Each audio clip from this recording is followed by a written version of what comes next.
Boa noite, amada Igreja do Senhor. Vamos começar nosso culto de oração, palavra. Vamos buscar Deus juntos nessa noite. Eu quero te convidar a abrir a Bíblia no Salmo 48.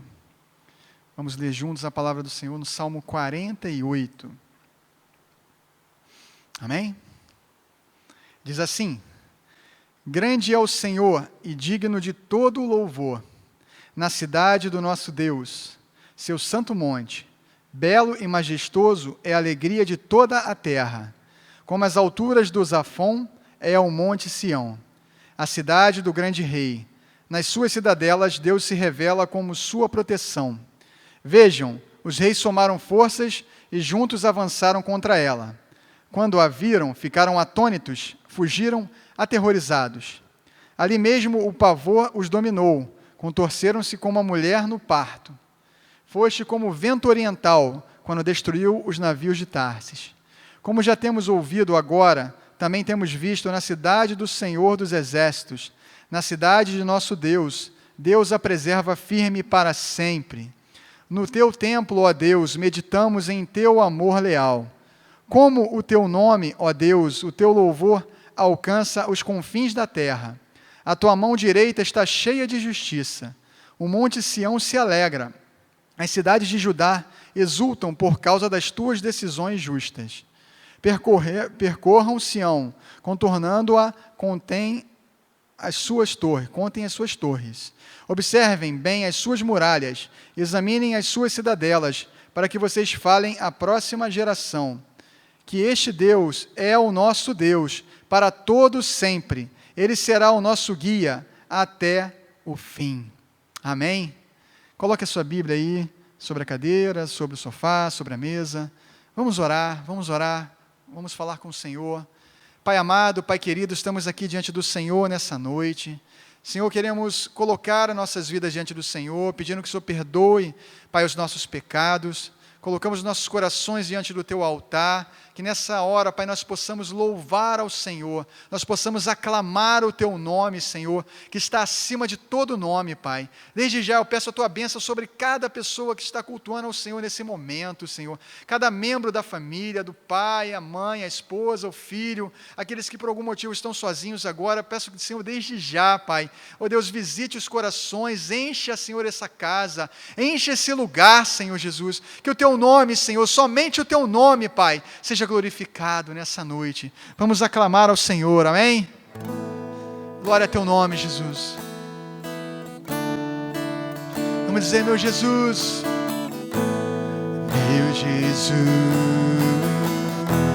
Salvador, outro igual não há.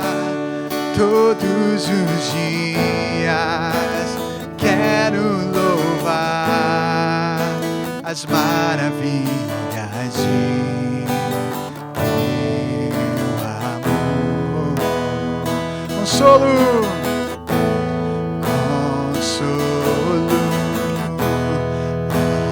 abrigo, força e refúgio é o Senhor, com todo o meu ser, com tudo que sou, sempre te adorarei.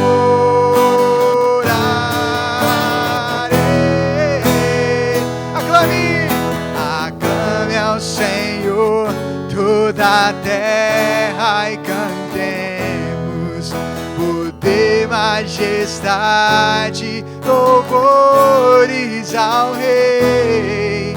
Montanhas se prostem e rujam os mares ao som de Teu nome. Alegre te louvo por Teus grandes feitos, firmado estarei, sempre te amarei. Incomparáveis são Tuas promessas para mim. Para nós, Senhor, as Tuas promessas irão se cumprir, Senhor. juntos, igreja do início, meu Jesus. Meu Jesus,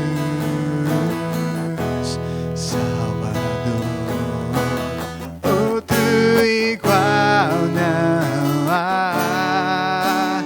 Todos os dias quero louvar as maravilhas do teu amor. Somente o teu amor, tu és o nosso consolo em meio às dores. Consolo, abrigo, força e refúgio é o Senhor.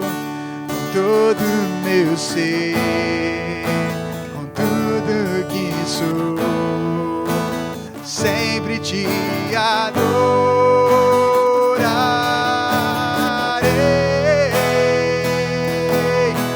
Aclame ao Senhor toda a terra e cantemos poder, majestade, louvores ao Rei. Montanhas se prostem e rujam os mares ao som de teu nome. Alegre te louvo por teus grandes feitos.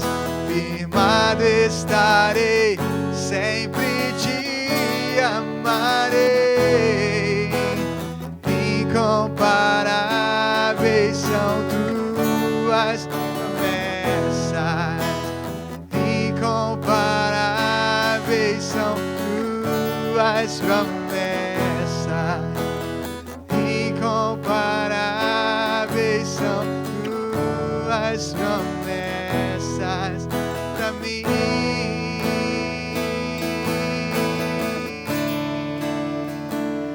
Amado, continue adorando ao Senhor. Adore ao Senhor, o Deus da sua vida, aquele que nos formou, nos criou, o Senhor. Nós podemos chamá-lo de Pai, Abba Pai, Pai querido, Pai amado. Colocamos as nossas vidas nas tuas mãos essa noite, Senhor. Oh, colocamos as nossas vidas, nossos corações diante do Senhor, pedindo que o Senhor cuide de nós, pedindo que o Senhor vai tirar toda a ansiedade dos nossos corações, Senhor. Tira toda a ansiedade dos nossos corações, Pai, mesmo nos dias maus. Mesmo nos dias maus, o Senhor tem cuidado de nós. O Senhor tem cuidado da nossa casa. O Senhor tem cuidado da nossa família, Pai. Oh, nós te glorificamos, agradecemos porque Tu és grande. Agradecemos a Ti, Senhor. Como a palavra que nós lemos no início, grande é o Senhor e muito digno de louvor. Cidade do nosso Deus, teu santo monte. Grande Tu és, Senhor. Grande Tu és, Senhor. Grande é o Senhor e muito digno de louvor. Na cidade do nosso Deus, seu santo monte, a alegria de toda a terra.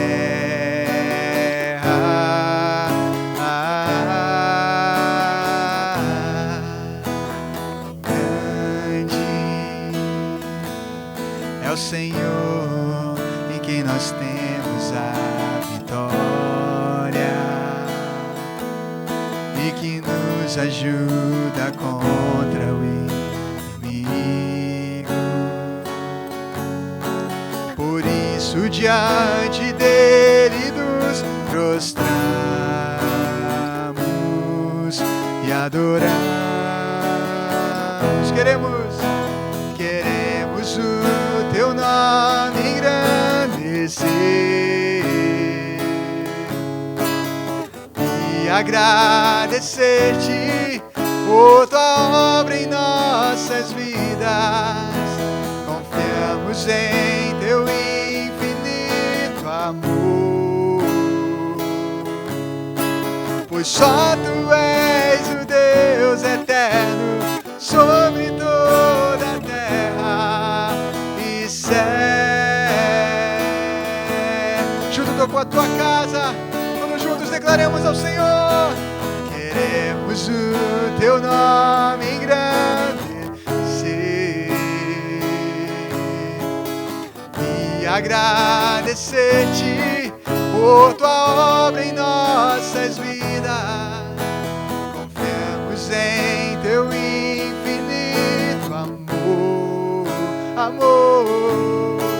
pois só tu és o Deus eterno sobre toda a terra e céu. De todo o seu coração, meu amado, minha amada, declarei na sua casa: queremos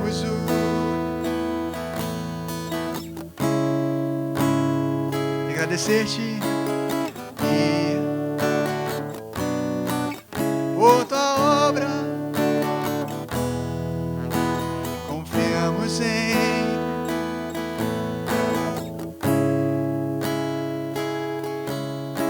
Pois só tu és o Deus eterno sobre toda a terra e céu.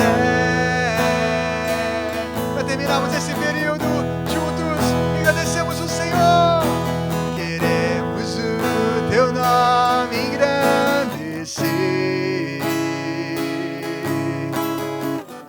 e agradecer-te por tua obra em nossas vidas.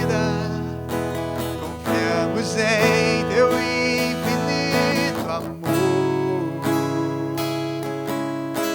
pois só tu és o Deus eterno sobre toda a terra, pois só tu és o Deus eterno sobre toda a terra, pois só tu és o Deus eterno sobre toda a terra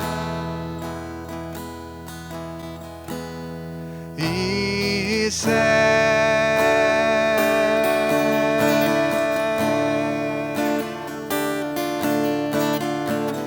Grande é o Senhor, glória a teu nome, Jesus. Louvado seja o nome do Senhor. Deus te abençoe, meu amado, minha amada. Deus abençoe sua família. Boa noite, igreja. Quero convidá-los a abrirem as suas Bíblias em Marcos, no capítulo de número 10. Evangelho de Marcos, capítulo de número 10. É um grande prazer estar com vocês nesta noite para nós compartilharmos a palavra de Deus. Mas antes de começar a nossa leitura, eu quero que você não se preocupe. Eu sofri um pequeno acidente, estou com essa marca aqui na testa, um arranhadinho, mas nada preocupante, tá bom? Estou avisando para você não ficar assustado, olhando, pensando, preocupada com o que possa ter acontecido comigo. Bom, Marcos, capítulo de número 10, nós vamos ler a partir do versículo 32. E nos diz assim a palavra do Senhor. Eles estavam subindo para Jerusalém e Jesus ia à frente. Os discípulos estavam admirados, enquanto os que o seguiam estavam com medo. Novamente ele chamou à parte os 12 e lhes disse o que haveria de lhe acontecer. Estamos subindo para Jerusalém, e o Filho do Homem será entregue aos chefes dos sacerdotes e aos mestres da lei. Eles o condenarão à morte e o entregarão aos gentios, que zombarão dele, cuspirão nele e o açoitarão e o matarão. 3 dias depois, ele ressuscitará. Nisso, Tiago e João, filhos de Zebedeu, aproximaram-se dele e disseram: Mestre, queremos que nos faças o que vamos te pedir. O que vocês querem que eu lhes faça? Perguntou ele.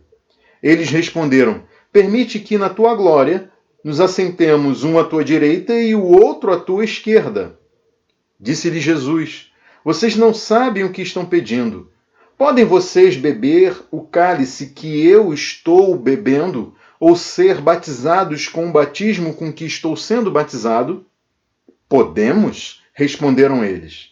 Jesus lhes disse: vocês beberão o cálice que estou bebendo e serão batizados com o batismo com que estou sendo batizado. Mas o assentar-se à minha direita ou à minha esquerda não cabe a mim conceder. Esses lugares pertencem àqueles para quem foram preparados. Quando os outros 10 ouviram essas coisas, ficaram indignados com Tiago e João. Jesus os chamou e disse: vocês sabem que aqueles que são considerados governantes das nações as dominam e as pessoas importantes exercem poder sobre eles. Não será assim entre vocês. Ao contrário, quem quiser tornar-se importante entre vocês deverá ser servo. E quem quiser ser o primeiro deverá ser escravo de todos.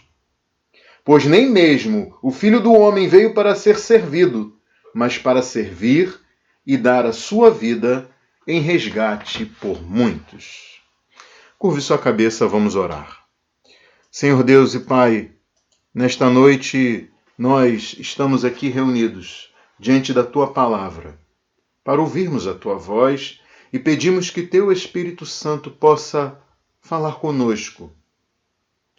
Ó Senhor, pedimos que o Senhor possa comunicar a Tua palavra àquele coração que precisa te conhecer, Teu amor e a Tua obra, Jesus, de resgate de pecadores, quando o Senhor entregou a sua vida para pagar o preço, que era impossível a nós pagarmos, Senhor. Pedimos também que o Senhor nos ajude a sermos uma igreja missional e discipuladora, servindo a todos, sendo escravos uns dos outros, conforme o Teu poder que atua em nós. Nós oramos e te pedimos isso, no nome de Jesus. Amém. Meu irmão, minha irmã, nós estamos prosseguindo na série de mensagens, o Evangelho de Marcos para uma igreja missional. E nós temos visto que Jesus convoca a igreja para a ação missional como evidência da sua fé. Essa série de pregações ela foi estabelecida em atendimento ao projeto de desenvolvimento de uma igreja missional e discipuladora aqui na nossa ICNV, Igreja Cristã Nova Vida, em Olaria. E na noite de hoje nós veremos duas posturas importantíssimas que devem ser buscadas e aperfeiçoadas entre nós se nós queremos ser essa igreja missional e discipuladora. Primeiro, nós precisamos ter o senso correto da missão da igreja no mundo e perceber o quanto isso exige de nós uma disposição de fé. E como não podia ser diferente, Jesus é o maior exemplo dessa disposição de confiança e segurança em Deus para o cumprimento dessa missão, da missão que ele veio cumprir e que ele nos outorgou também. Então, o primeiro tópico desta nossa mensagem de hoje é a falta de uma visão clara da missão, conforme demonstrado pelos discípulos de Jesus, pelos apóstolos. Vejam vocês que Jesus está em uma espécie de caravana para Jerusalém.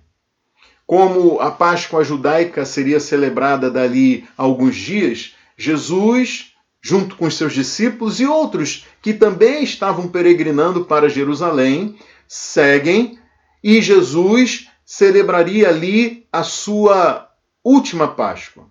Seria uma Páscoa diferente de todas as outras celebradas por ele antes, junto com os seus discípulos. Dali a poucos dias ele seria crucificado e, apesar disso, ele vai à frente.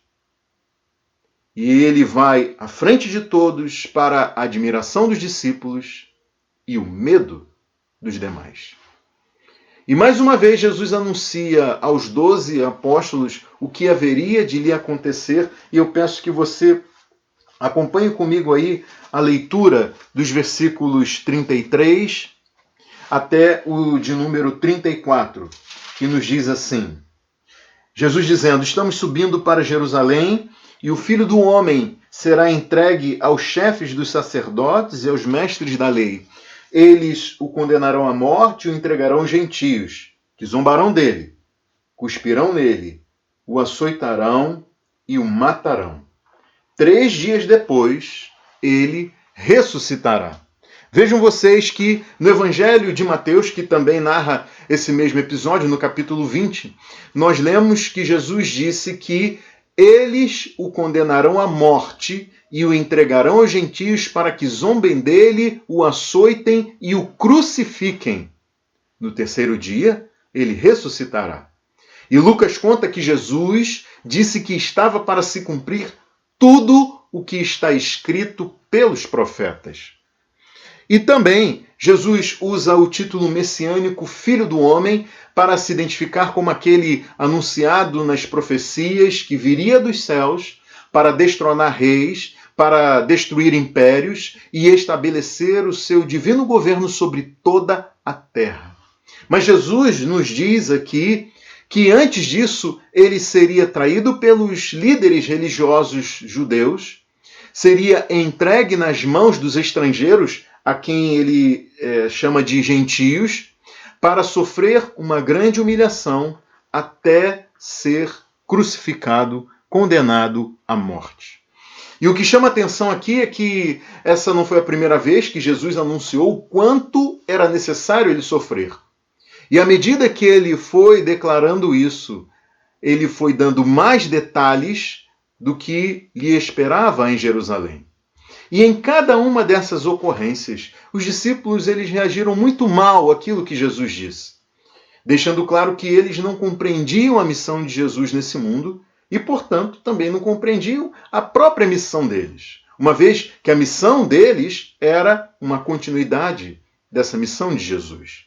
Na primeira vez, você pode ver comigo em Marcos capítulo 8, versículo de número 31, Jesus, ele relata, ele começa a ensinar e dizer o que era necessário, que o Filho do Homem sofresse muitas coisas, fosse rejeitado pelos líderes, pelos chefes dos sacerdotes, pelos mestres da lei, fosse morto e 3 dias depois ressuscitasse. Mas em seguida nós vemos que Pedro reagiu muito mal a esta declaração de Jesus, passando a repreender a Jesus por dizer essas coisas.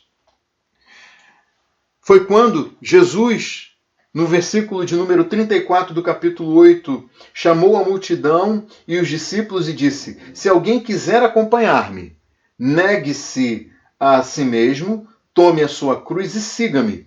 Pois quem quiser salvar a sua vida, a perderá. Mas quem perder a sua vida por minha causa e pelo Evangelho, a salvará.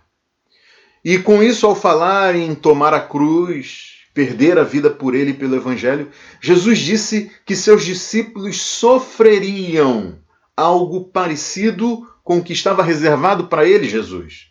Havia uma cota de sofrimento para os discípulos por causa de Cristo e do Evangelho. Agora, na segunda vez, em Marcos capítulo 9, versículo 31. Marcos 9, 31, nós lemos que Jesus estava ensinando seus discípulos e lhes dizia: o Filho do Homem está para ser entregue nas mãos dos homens, eles o matarão e 3 dias depois ele ressuscitará. E novamente os discípulos não reagem bem a isso. Eles só conseguiam se lembrar das promessas proféticas de um grande reinado do Messias, o Filho do Homem, enquanto se faziam de surdos para as declarações de Jesus a respeito dos seus sofrimentos. E nesse dia aqui, na segunda ocasião em que Jesus anuncia o que sofreria em Jerusalém, se deu a primeira discussão entre os discípulos, entre os 12, entre os apóstolos, sobre qual deles seria o maior. Foi nessa ocasião que Jesus disse, aí veja comigo o versículo 35, chamou os 12 e disse: se alguém quiser ser o primeiro, será o último e servo de todos. Se alguém quiser ser o primeiro, será o último e servo de todos. E para ilustrar isso, Jesus pegou uma criança da casa onde eles estavam, colocou essa criança no meio dos 12, Depois pegou essa criança, colocou ao seu lado e em seguida tomou essa criança no colo e disse o seguinte: a não ser que vocês se convertam e se tornem como crianças, jamais entrarão no reino dos céus. Portanto, quem se faz humilde como esta criança, este é o maior no reino dos céus. Nós lemos isso na narrativa de Mateus, no capítulo 18.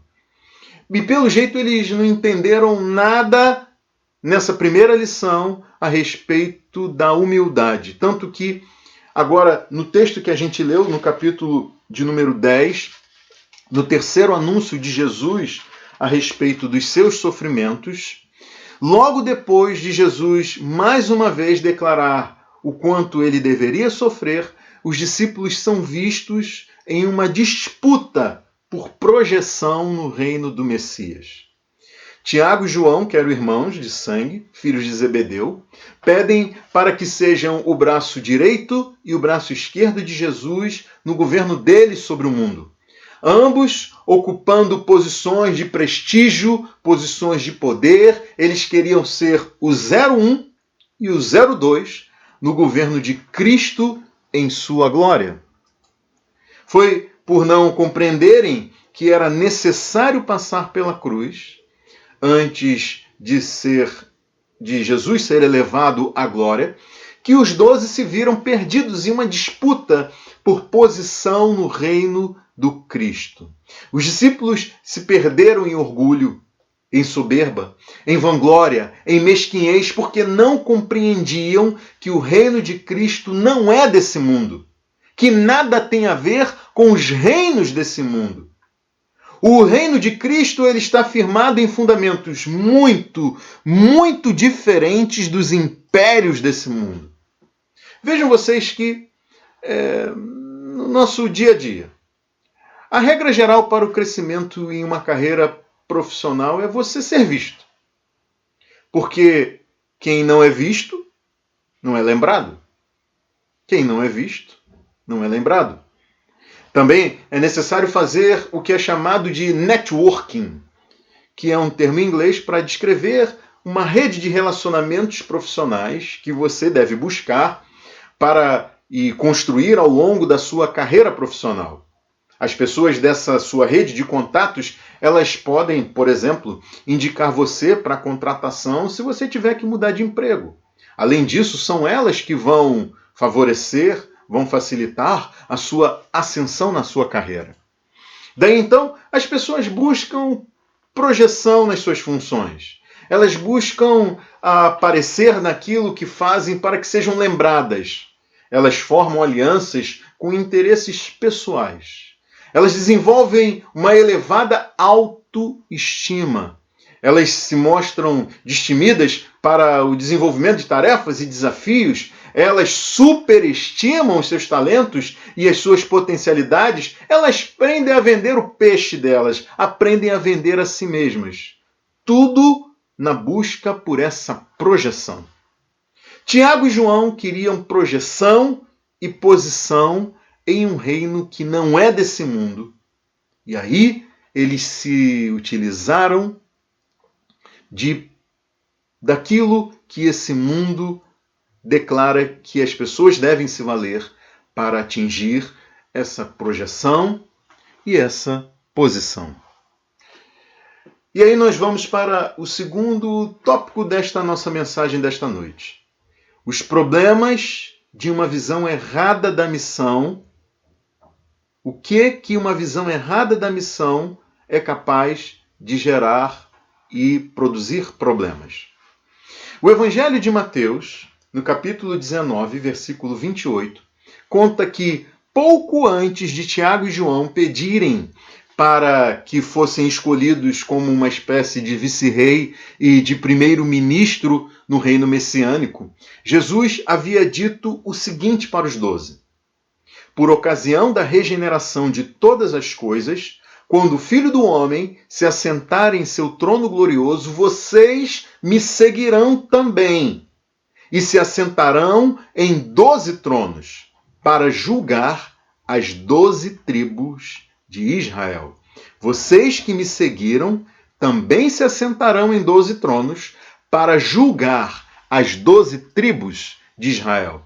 Então percebam que Tiago e João ouviram muito bem a parte do assentar-se em tronos, mas eles ignoraram a parte que falava de negar a si mesmo, tomar a cruz e perder a vida por causa de Jesus e do Evangelho. E com isso, Tiago e João mostraram não entender bem a missão de Jesus nesse mundo e a natureza do reino do Cristo.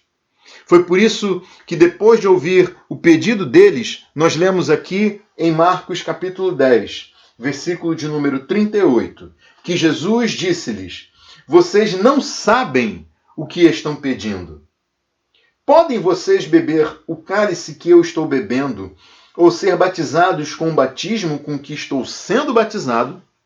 E aqui, beber do mesmo cálice e ser batizado com o mesmo batismo são expressões que significam compartilhar do mesmo tipo de sofrimento. Ser submersos, mergulhar na mesma experiência de sofrimento e até de morte sobre a qual Jesus tinha acabado de falar com eles. Vejam vocês que Lucas, no capítulo 18, versículo 34, conta que os discípulos não entenderam nada dessas coisas. O significado dessas palavras lhes estava oculto e eles não sabiam do que Jesus estava falando. E a forma como Tiago e João eles se aproximaram, o que eles pediram e como pediram, prova exatamente isso. Que eles não entenderam nada do que Jesus disse sobre o sofrimento dele e também o sofrimento que aguardava os seus discípulos. Tiago e João chegaram a Jesus como que dizendo: mestre, olha só, nós queremos que o Senhor faça o que vamos pedir e seria até bom que o Senhor já dissesse sim antes mesmo da gente pedir o que a gente tem a lhe falar.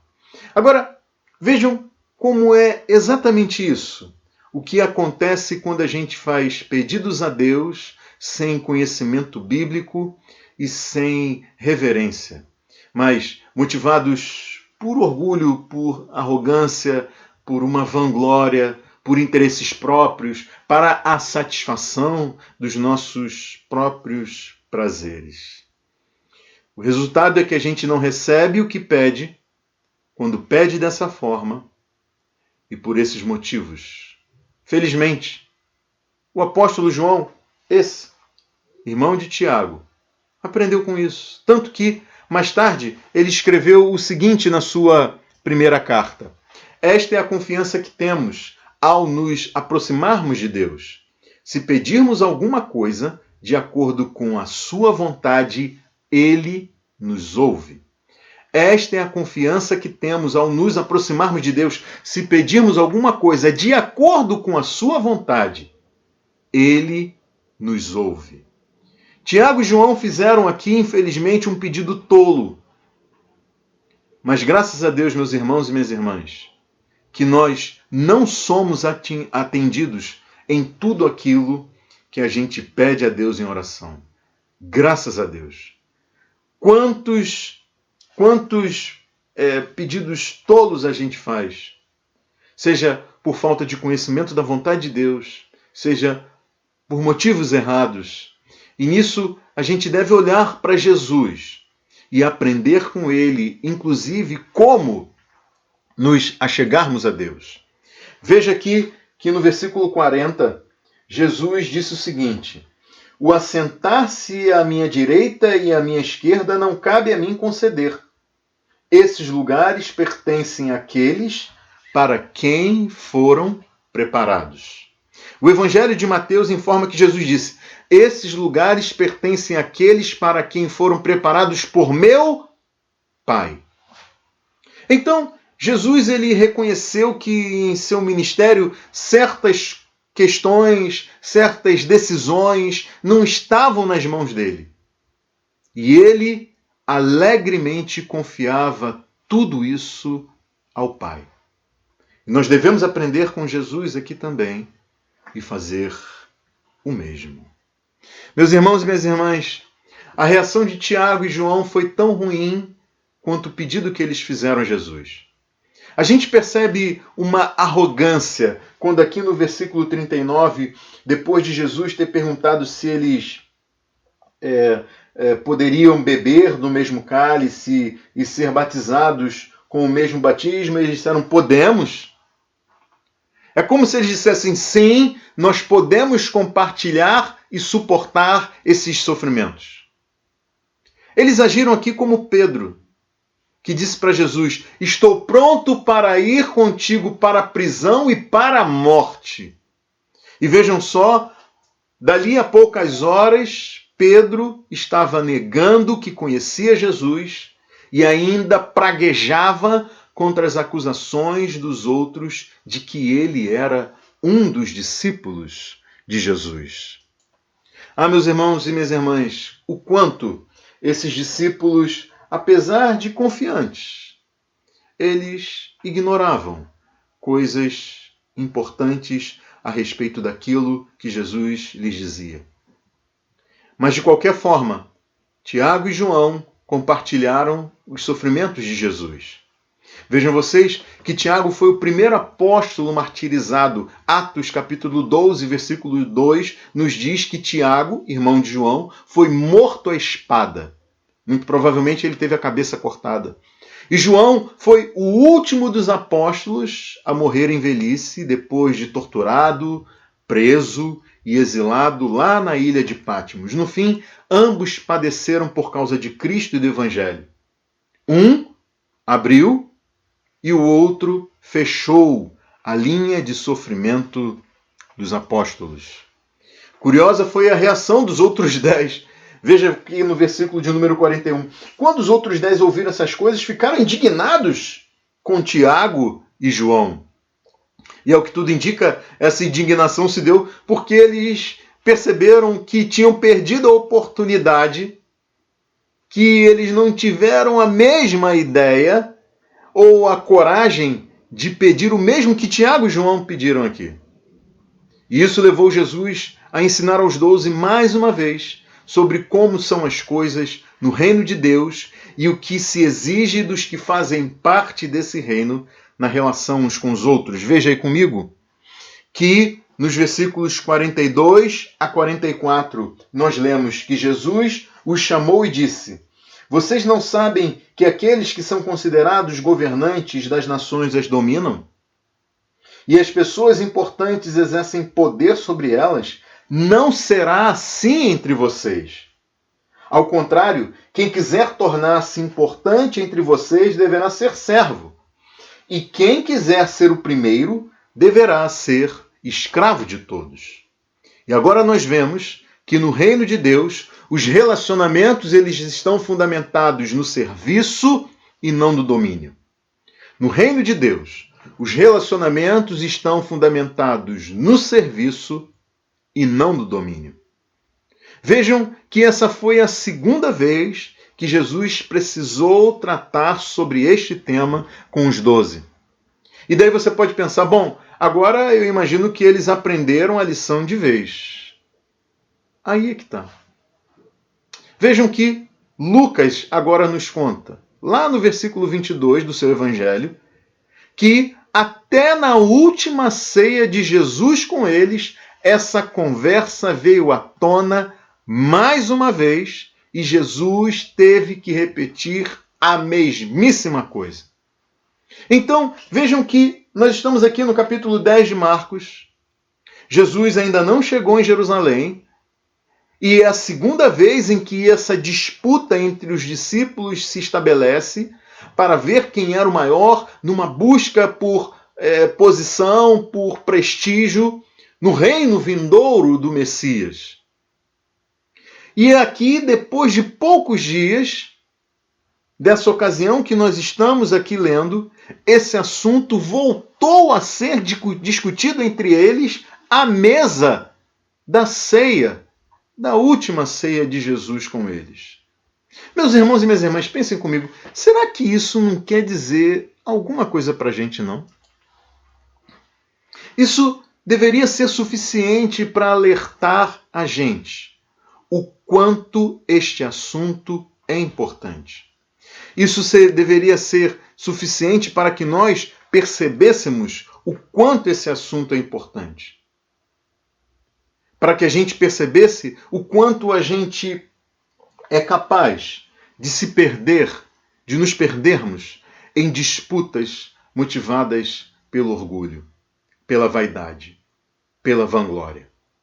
Tudo isso gerado por um conceito errado a respeito da missão e do reino de Jesus. Mas se os nossos olhos estiverem em Cristo, nós aprenderemos com Ele, porque nem mesmo Ele veio para ser servido, mas para servir.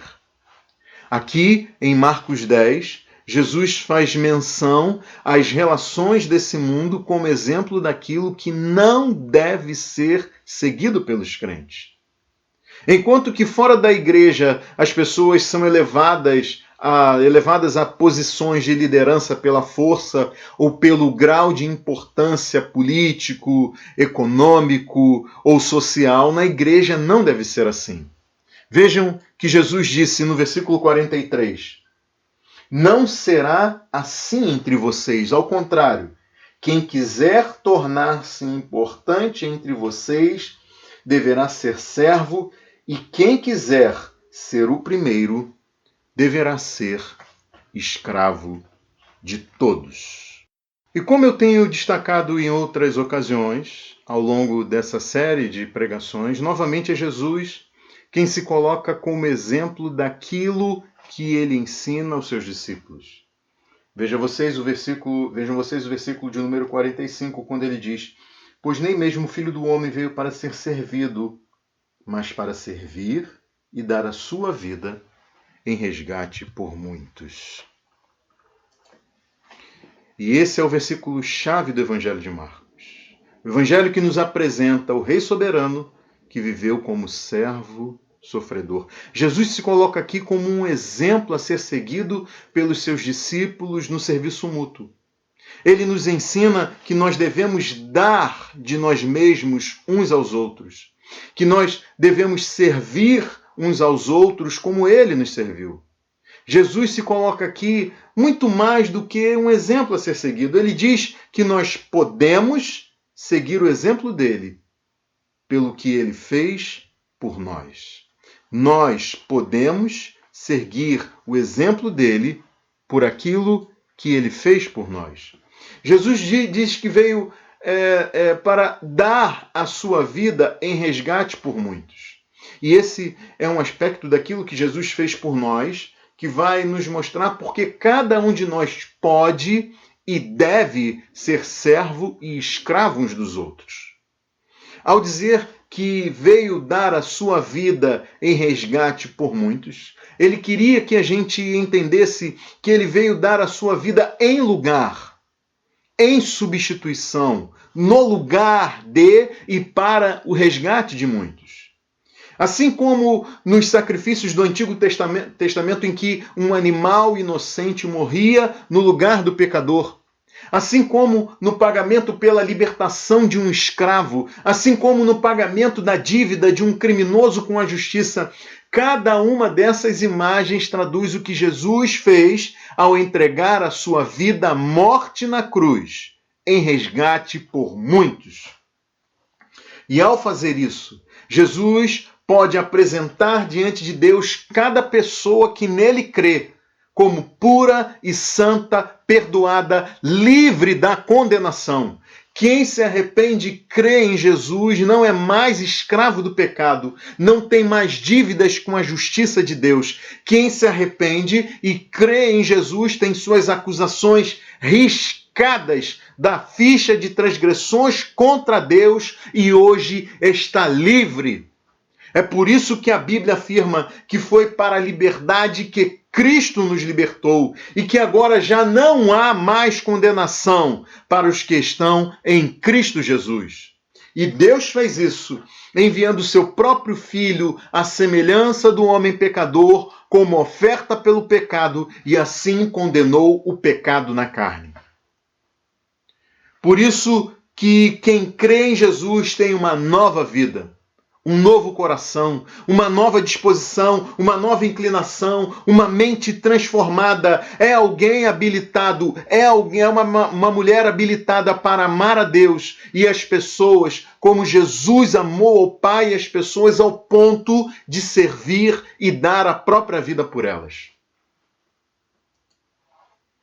Duas palavras se destacam no ensino de Jesus aqui. A primeira é a palavra diácono, que foi traduzida como servo. E a segunda palavra é a que foi traduzida como escravo. O papel de diácono ou servo, ele é estendido a toda a igreja.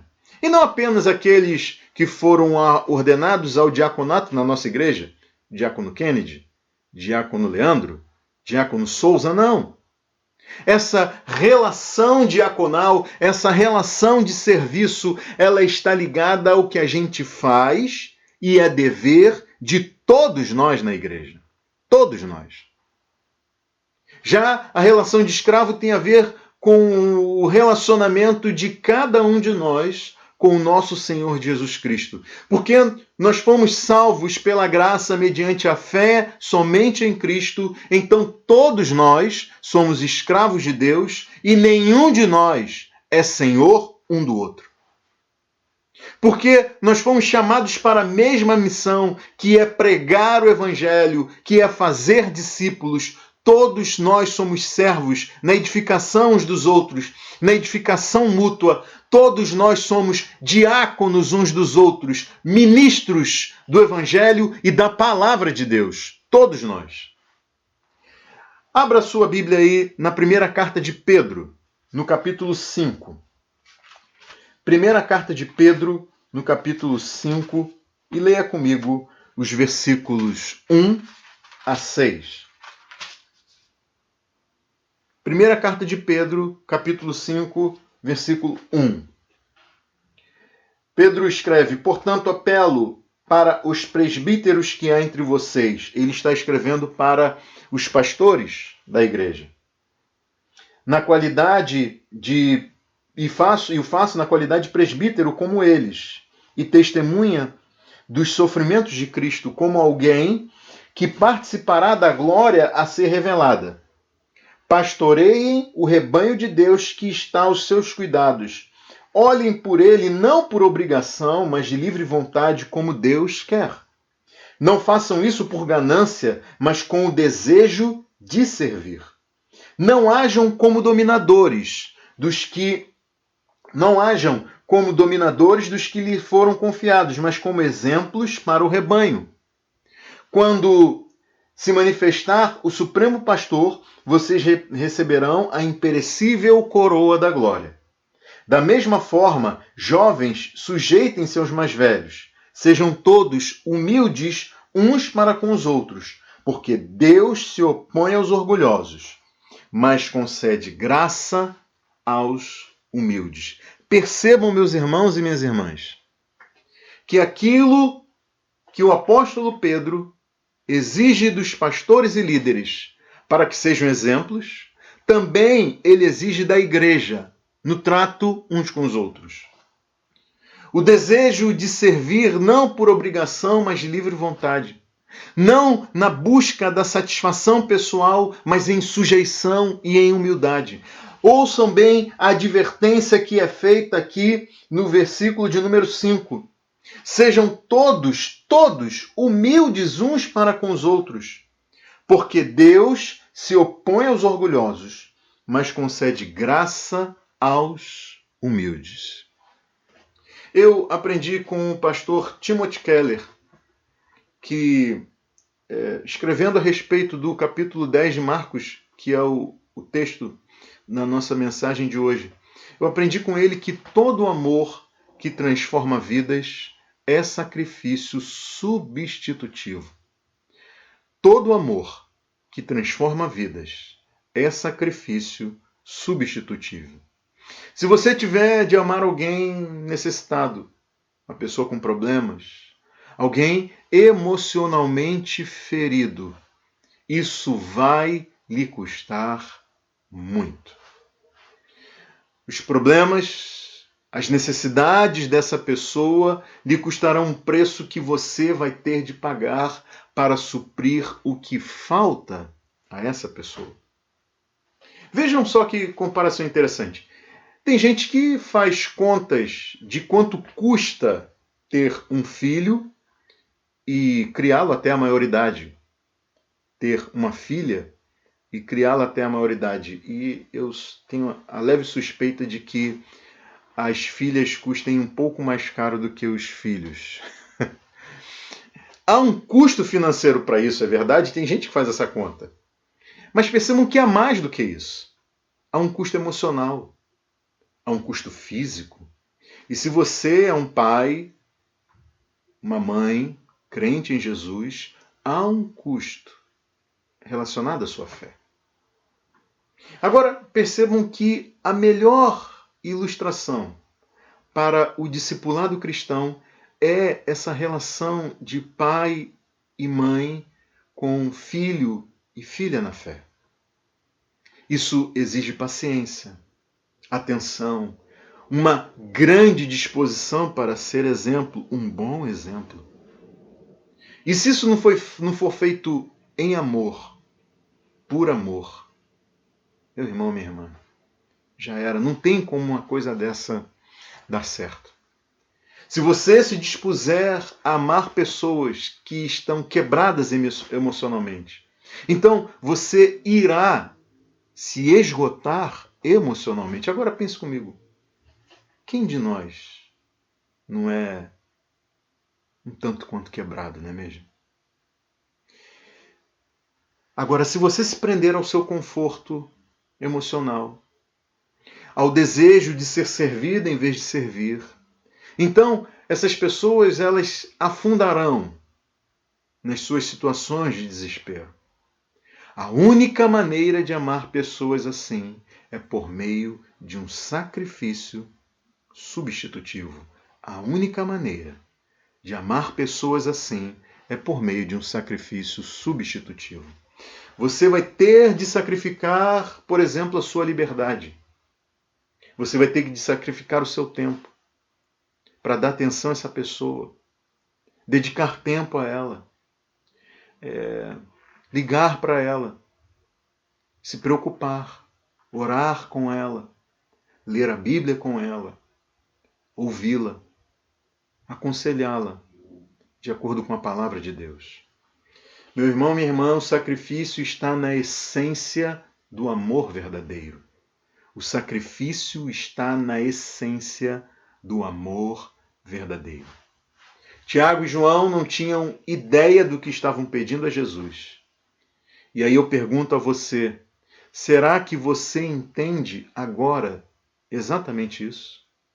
Estar à direita e à esquerda de Jesus exigirá de cada um de nós uma humilhação que talvez você nunca tenha imaginado. Uma dedicação em amor sacrificial. A missão de Jesus fica clara quando ele diz que veio a que veio e para o que ele veio. Ele veio servir e veio morrer em favor de muitos.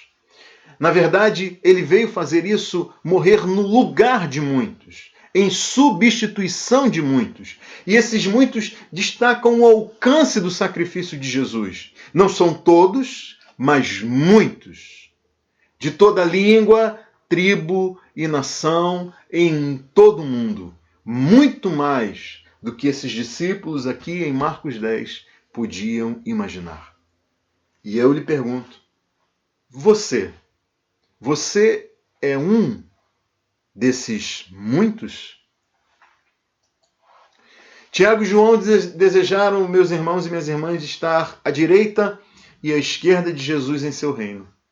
Mas vejam que quando Jesus foi erguido, não a um trono, mas a uma cruz, havia uma cruz ao seu lado direito, uma cruz ao seu lado esquerdo, e em cada uma dessas cruzes havia um condenado por causa dos seus crimes. Jesus era o único inocente ali. Ele tinha sido injustamente condenado pelos homens, pelas autoridades, mas justamente ele estava ali condenado por Deus. Não pelos pecados que ele tivesse cometido, porque ele nunca cometeu pecado algum, mas por ele ter assumido os pecados daqueles por quem ele veio morrer e dar a sua vida. A sua vida em resgate desses muitos. Os homens crucificados, à direita e à esquerda de Jesus, representam toda a humanidade. Toda a humanidade deve justamente responder por suas transgressões e pelos seus pecados diante de Deus, e toda a humanidade está condenada aos olhos de Deus. Lucas conta no seu evangelho que um dos criminosos crucificado ao lado de Jesus lançava insultos contra ele, dizendo: "Você não é o Cristo? Salve-se a si mesmo e a nós."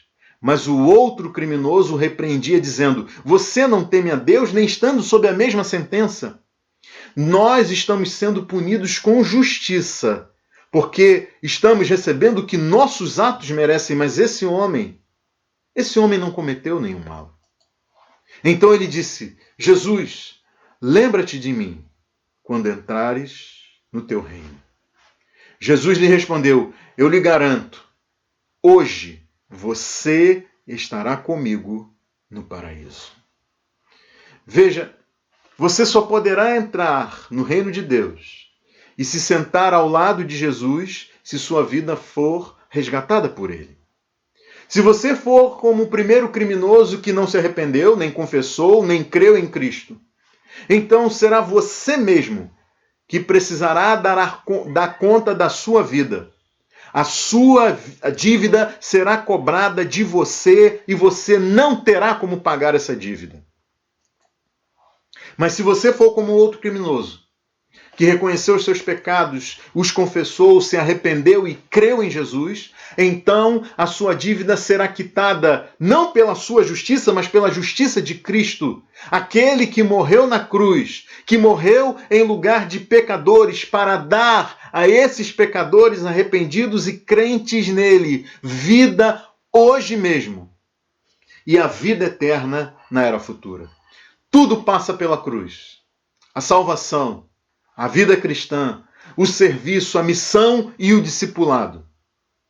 O apóstolo Paulo escreveu o seguinte na sua carta aos Gálatas, no capítulo 2.